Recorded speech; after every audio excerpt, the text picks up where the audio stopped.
I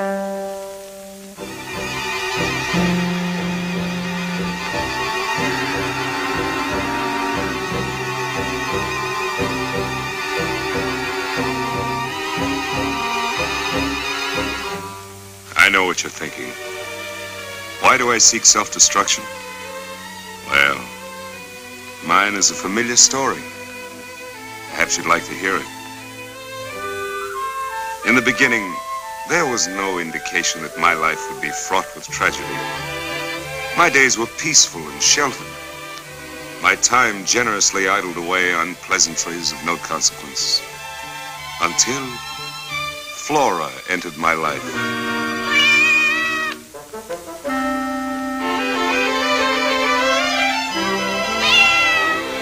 The moment her haunting eyes met mine, I was overwhelmed. My emotions burned their way to my brain, where they detonated the instinct that had been lying dormant within me. I rushed toward her.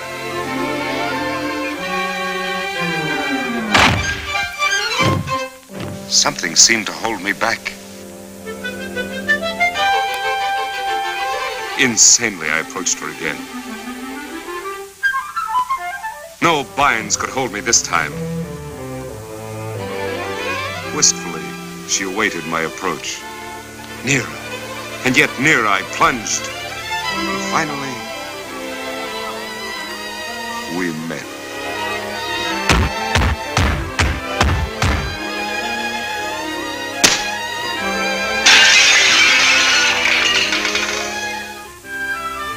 I realized then that Flora was unlike anyone I had ever met. Behind her enigmatic smile was a vicious, cold, cruel nature. I knew Flora was a perilous acquaintance, but I couldn't resist her. So I contrived a more subtle approach. By appealing to her feminine tastes, I lured her to me. Yoo-hoo!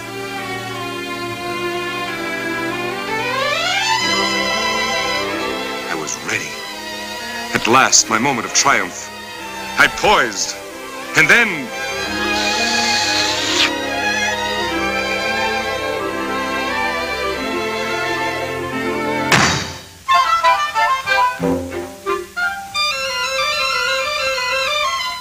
I could ignore the truth no longer. Flora was shunning me. Withdrawing to the isolation of my library, I brooded for days. Of only one thing was I certain. Flora had made a deep impression on me. What was the answer to my dilemma? Did the solution lie in the use of force? Obviously not.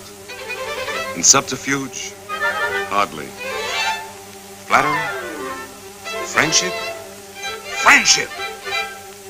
Friendship! Perfect! The idea was startling by its very simplicity. Post-haste, I bolted for what I felt certain would be the culmination of my conquest.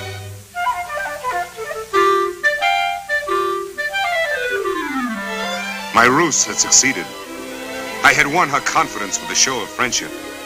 I proposed a rendezvous for Flora and I. Dinner, cocktails, and revenge. Seizing the first opportunity, I flavored her brandy with a deadly potion. One sip and Flora, too, would taste the bitter dregs of despair. My moment of triumph had arrived. But she foiled me again.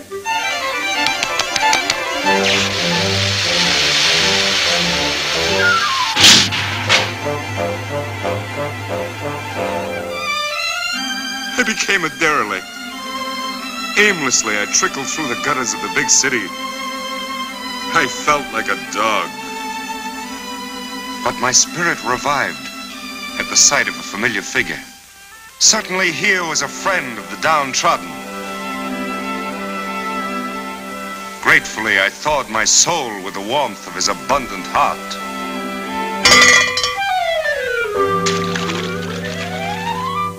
Scorned by all, I felt I could go on no further and resign myself to an ignominious death. But then Then I was recalled from the shadow of eternity by carolers who bespoke of goodwill toward men. Perhaps, I thought, Flora too might be injected with the Yuletide spirit and would repent her attitude toward me. It was my last vestige of hope. I found that Flora had soared to a position of wealth and luxury, which only humiliated my miserable soul more.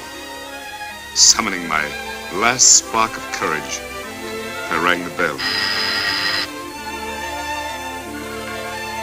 Humbly, I begged if Flora would receive me. Would she? Was I to have another chance? Was I?